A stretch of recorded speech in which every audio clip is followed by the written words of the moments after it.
Hi everyone, welcome back to A View from Chelsea. Today I've got Alan with me. Hello. Alan's been a Chelsea fan for all of his life.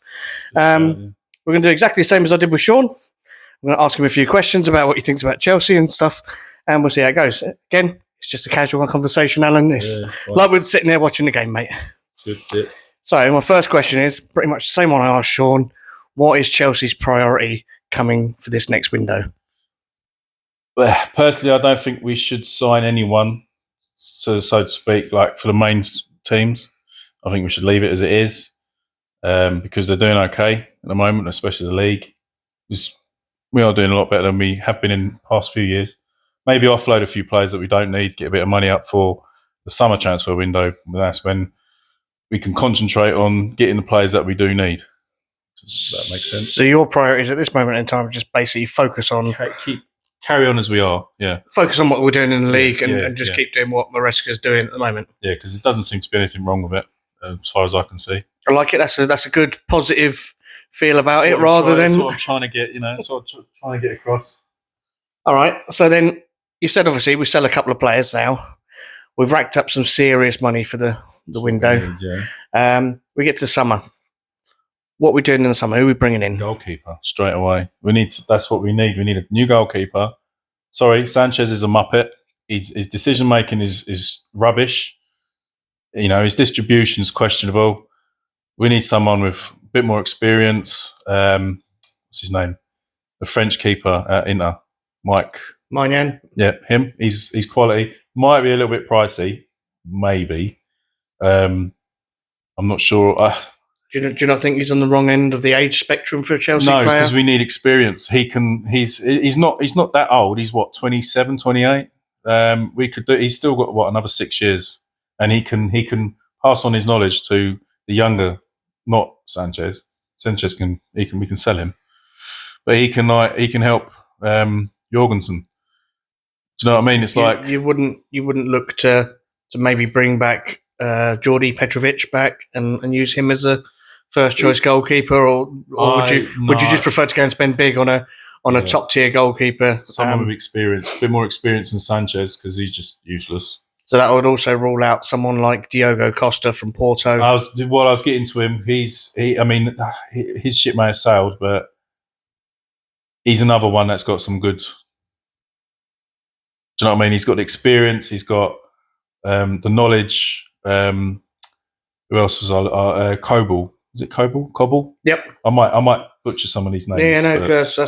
Yeah, no, I he's understand. another one. I'd love to see Donnarumma. Is it Donnarumma? Gianluca? Yeah. I can't see PSG selling him. That's the problem. Yeah, but they'd make profit because they got him for free. I can't. Yeah, it's just. He would be a great. And I can't see Dortmund selling Kobel either. I mean, if Kobel goes anywhere, he's going to end up at Bayern, isn't it? Going to be anywhere. Yeah. So I think first off, we need a goalkeeper, someone with more experience in the league, and not just the league, but in Champions League especially, because if we do finish top four, we're in Champions League, and someone who can help the younger goalkeeper, the second choice goalkeeper, if necessary, so he can pass on knowledge and stuff like that. So like a mentor sort of thing. Okay, yeah. I mean, a bit like we had with Cech and Cudicini for Cech and Courtois for a bit. Yeah, that bit like that. Second signing, I think we need a striker, out and out striker. Someone's been watching my recent video. Jackson's good. I like Jackson. And Nkunku's not happy, even though Maresca said he's staying, but that's all down to the player, I suppose, at the end of the day. But we do need. I think we do need just a proper out-and-out striker. I think the Nkunku thing I get with you also. I think we never signed him as a striker. No. We signed him to play just behind, and then obviously we weren't expecting. Cole Palmer was supposed to be a player that came in and played a handful of games here and there. Yeah, fringe player, and was never supposed to be the player he's turned into. And obviously Nkunku was that player that was supposed to be the player that sits behind Jackson and creates. And obviously that's not what he's doing. And even halfway through last season, where he was being hailed as, "Oh, it's all right, Jackson's not doing very well. We're having Nkunku back. He'll be the be all and end all savior," and it hasn't turned out that way. And I think that's he's now feeling the repercussions of the fact that Jackson's had a season in the Premier League, has got his feet under the table, Whereas knows how to play it. Nkunku's playing catch up. Yeah. Yeah. And I think I also think that Nkunku is never going to be that player that we want him to be. No. And then, like I said in my last video, I mean, I know Tim messaged me afterwards to say that we shouldn't be looking for a hold-up striker. I still think we need someone with a bit of upper body presence. We need a modern day Drogba. Yeah. So who would you put as your modern day Drogba? I don't know, to be honest. I do quite like Isak. I mentioned him earlier. I know he's had a few links. There's been a few reports about him possibly going to Chelsea, and he's not happy. He's not content at Newcastle. I'm not sure about Osimhen now because that's just dragged on too long. Do you know what I mean? If we was going to sign him, we would have signed him by now. I think if we'd signed Osimhen for the amount of money that we were going to, we might as well offer the same amount of money for Isak and get someone who's Premier League proven. Exactly, yeah. No, I was fully supportive of signing someone like Isak. And again, you see my videos, I've got issues with the goalkeeper. There's only one other position I've got issues with. I think you're about to come on to that. I think Mbappe's, he's not doing too badly, I suppose. No, we could go in for him. Nice little loan deal would be good. I don't think Mbappe's going to move at the moment. No, he's going to stay where he is. Yeah. But yeah, I think definitely goalkeeper. Definitely to get 2 marquee signings in one window is good. And I think if we do get those 2 marquee signings, should be goalkeeper and striker. Cool. Brings me on to the next question then. So going back, obviously you've been with the club for a while, in terms of you supported the club for a while. If you could go back now and pull any Chelsea player from their prime to currently help the squad we have at this point in time, just to get us over that line, to get us over that line to make sure we're guaranteed Champions League football. Frank Kirby. Frank Kirby. For the men. Oh, yeah. Well, you said any Chelsea player. Yeah, no. For the men's team. Yeah, that question, I mean, you could ask that question to every single Chelsea supporter out there, and they would all say Hazard, Zola, who we mentioned earlier, Lampard, Drogba, anyone. I personally think we don't necessarily, our attack-wise, we're okay. Like, we've got Palmer, we've got Jackson, we've got Mudryk, Sancho. I think we need a defender who can boss the whole team about from the back, and that's JT. It's got to be Mr. Terry himself. I don't think there's any arguments with that. I think he's like you said, fantastic. You've pretty much put the nail on the head there. You hit the nail on the head in terms of it is what we're missing is a solid defender. A leader. And that's the key word, I think, is a leader. Yeah. I don't think this current Chelsea squad has a leader. We have players developing into leaders. I've said it before, I think Levi Colwill is one of those players who's going to be a future captain. He's someone who could benefit from John Terry's experience if Terry was in that position, if he was able to pass on that experience. I don't think he's still at the club in some kind of capacity, but I don't think he's able to pass on his experience to someone like Colwill. And Colwill, if he's going to be that player, he needs someone next to him to show him the way, sort of thing. And I don't think Fofana or that's going to bring me on to what I'm about to say. Is obviously last season he had Thiago Silva alongside him. Exactly.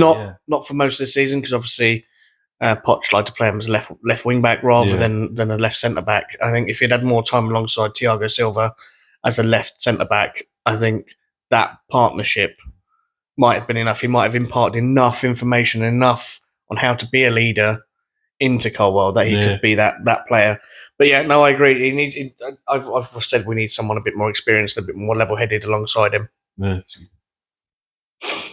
All right, brings me on to the next one, which is what's the best goal you've ever seen? It doesn't have to be live. Best Chelsea goal you've ever seen. It doesn't have to be live. Just TV highlights. What would you class as one of the best you've seen? Any goal I've seen in Chelsea. Any goal. It's the best goal. That's any goal that wins us a game, any goal that wins us a cup, any goal. is a good goal. That's a true fan right there. Just sitting there. Every goal's an important goal. Anytime Chelsea score, I go all gooey inside, basically. But no, my main three favourites is in no particular order. I've thought about this this question. Zola's back heel flip against Norwich. I was there. Was you? Yep. I was working in the mega store. Did you? Yeah. I've got to say, Good Johnson's overhead kick against Leeds. That's only because I was there. Yeah. You can in one of the replays, you can just see me walking up the stairs, Matthew Hyde and Lower. So I used to work on the gates. Yeah. And also, it's got to be because I like Michael Essien. I mean, he's a quality player. I know exactly which goal. I know exactly which goal. Screamer against Arsenal. The absolute hammer. Absolute. And I got asked before the Arsenal game what I thought my favourite goal was against Arsenal, and I said it's that Essien strike. There was nothing. Got to be that. There's that lovely Hazard where he dances it around the defence and all of that.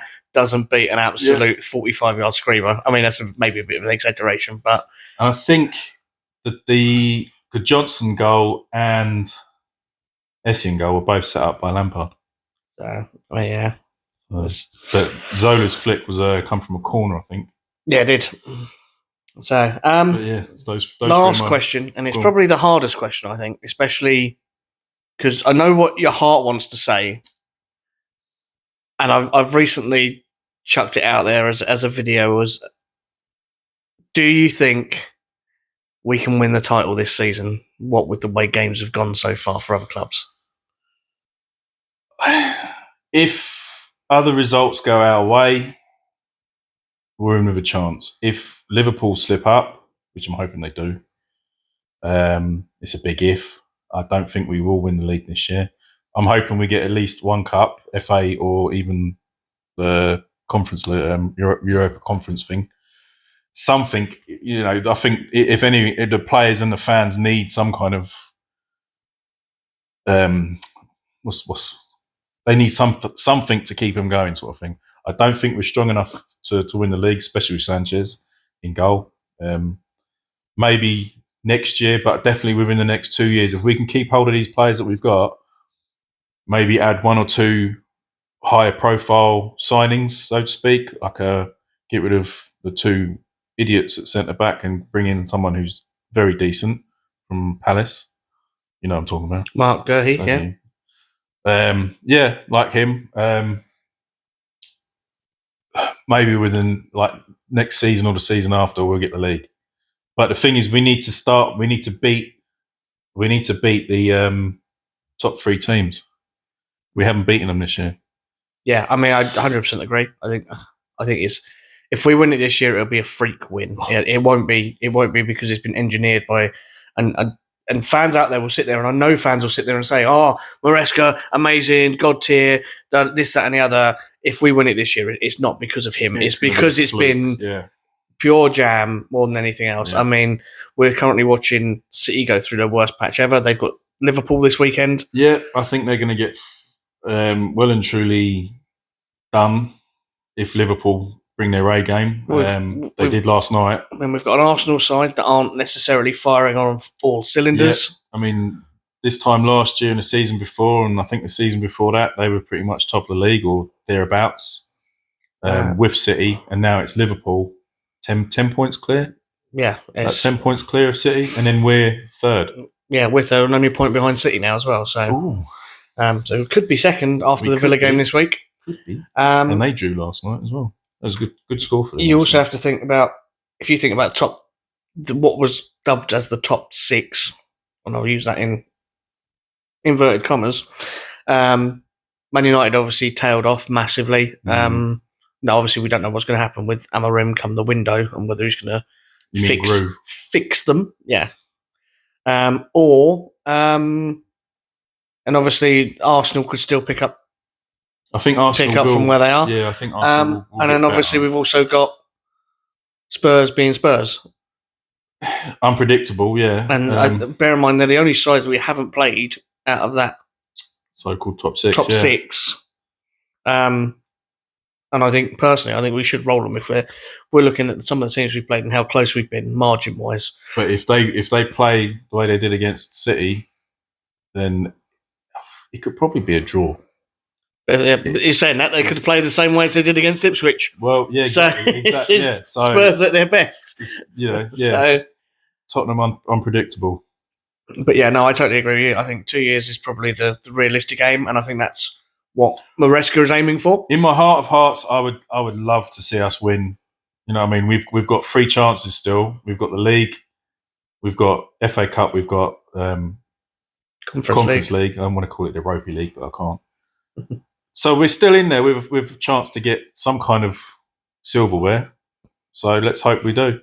I mean, I'll be happy with a top 3 finish. I'll be happy with a top 4. Mm-hmm. As long as we get back into the Champions League next year, bring in more revenue so that all this rubbish about overspending Chelsea and underachieving Chelsea just gets put behind us. That's you know what I mean? I agree. I think Conference League should be our main aim this season. We should, yeah. I mean, and there should be no reason why we don't win that competition. We are top of the league, top of the Conference League. We've won every game. We've scored 16 goals in 3 games. So, and obviously the game is currently ongoing at the moment. If we get the win tonight, I've not had any notifications. If we get the win tonight, that's us qualified. We don't have to worry about all the rest of the rubbish of going into a knockout phase and but we should be through anyway, regardless of what we should be through it anyway, because no matter what we get tonight, we should go through because we're still top. Oh, no, we're guaranteed through. Oh, yeah. That's it, Alan. That's my 5 questions for you. Thanks for coming on. And it's not easy being in front of a camera. For you, actually. Where's the blue Skittles? I asked for blue Skittles. No. My one demand, blue Skittles, and I don't get any blue Skittles. They're still in the green room. Oh. Cheers for it, Alan. No worries. See you again soon. We'll have you back on before the end of the season. Yes, I'll be grateful to come along. We'll have maybe get the blue Skittles. Slightly different. We'll have slightly different questions, hopefully, maybe. Yeah. Maybe we should get together and see what happens around the end of the season. I'm gonna try and do a proper round table at the end of the season. Maybe somewhere like Stu's Bar. Yeah. Or the shed end, as in the pub shed end. You'd have to get some heaters though. It's April. Probably taters in April. Yeah, it might be. So we'll try and do that at the end of the season, and then sort of do a bit of a review, see what everyone thinks. It'd be my pleasure to be embarrassed on YouTube again. I don't know. Doesn't bother me one bit. So everyone, if you don't like that, words can't come here. Like Sean says, off of 48 hours. If you like the video, he's gonna hate the fact that I've just stolen that. Like and subscribe, leave some comments, tell me what you think. Tell me what you think of Alan's comments. Catch you in the next one. Just be nice.